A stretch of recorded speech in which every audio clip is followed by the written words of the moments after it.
क्या general category को जीने का हक नहीं है? क्या आप देश के कॉलेज और यूनिवर्सिटी में छात्र हर वक्त शिकायत, निगरानी और डर के साइन नीजिएगा? देखिए, आपको ये समझना होगा सभी को कि ना तो सारे का सारा सामान्य वर्ग दोषी है और ना ही सारे का सारा जो रिजर्व कैटेगरी है वो दोषी। कुछ एक लोग होते हैं जो दोनों ही जगह रहते हैं और उन दोनों की वजह से ही पूरे समाज को दर्द झेलना पड़ता है। मेरे दोस्तों, यूजीसी ने 2026 जनवरी से एक नया नियम लागू कर दिया है और इस नियम को लेकर बहुत बड़ा विवाद पैदा हो गया। सरकार का कहना है कि हमें इसलिए लागू करना पड़ा ताकि कैंपस में सभी बच्चों को बराबरी का मौका मिल सके। पिछले कुछ सालों में भेदभाव से जुड़ी घटनाओं को देखते हुए सरकार को लगा कि भाई पुराने नियम काफी नहीं है। अब हर कॉलेज में खास सेंटर कमेटी बनाना अनिवार्य कर दिया गया है। अगर किसी छात्र को लगता है कि उसके साथ गलत हुआ है तो ऑनलाइन या हेल्पलाइन के जरिए शिकायत कर सकता है और कॉलेज को 15 से 30 दिन में जांच पूरी कर देनी हो। नियत साफ है, पिछड़े और कमजोर छात्रों को असुरक्षा महसूस न हो और हमें इसमें कोई दिक्कत नहीं। दिक्कत यहाँ शुरू होती है कि इसी नियत की आड़ में सामान्य वर्ग के बच्चे अपने भविष्य को लेकर बहुत गहरी चिंता में।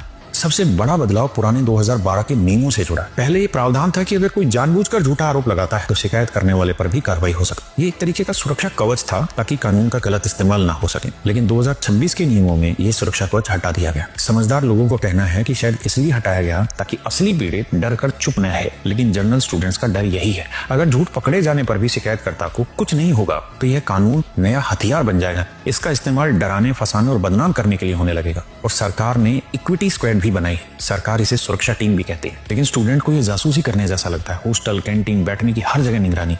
डर यह है कि अप्रत्यक्ष भेदभाव जैसे धुंधले शब्दों के चलते नॉर्मल व्यवहार भी गलत रिपोर्ट हो सकता है। सोचिए, क्लास में एक टीचर है और वो किसी बच्चे को किसी चीज के ऊपर डांट देती है, लेकिन क्या अब वो डांटने से 100 बार पहले सोचेगी कि कहीं ये जातिगत अपमान तो नहीं मान लिया जाएगा? स्टूडेंट को आपसी मजाक, खुला संवाद, क्या ये सब खत्म हो जाएगा? दबाव सिर्फ छात्रों पर नहीं, कॉलेज प्रशासन पर भी है। यूजीसी साफ कहता है, अगर इस शिकायत का हल नहीं निकाला गया तो फंडिंग रुकेगी, मान्यता रद्द हो सकती है। और इसका नतीजा क्या हो सकता है? प्रशासन न्याय करने के बजाय अपनी कुर्सी और साख बचाने में लग सकता है। और यही जनरल स्टूडेंट्स का सवाल उठता है, हमें अपनी बात रखने का मौका कहाँ है? अगर गलत फंसाए गए तो बेगुनाही कैसे साबित करेंगे? क्या डेमोक्रेसी का मतलब यही है कि एक का डर खत्म करने के लिए दूसरे के मन में डर पैदा कर दिया जाए? भेदभाव मिटाना जरूरी है, सख्त नियम भी जरूरी है, लेकिन न्याय वही है जो सबके लिए बराबर हो। यूजीसी को इन नियमों में ऐसा संतुलन बैठाना होगा जहां पीड़ित को तो सुरक्षा मिले लेकिन निर्दोष को सजा न झेलनी पड़े। जय हिंद, जय भारत।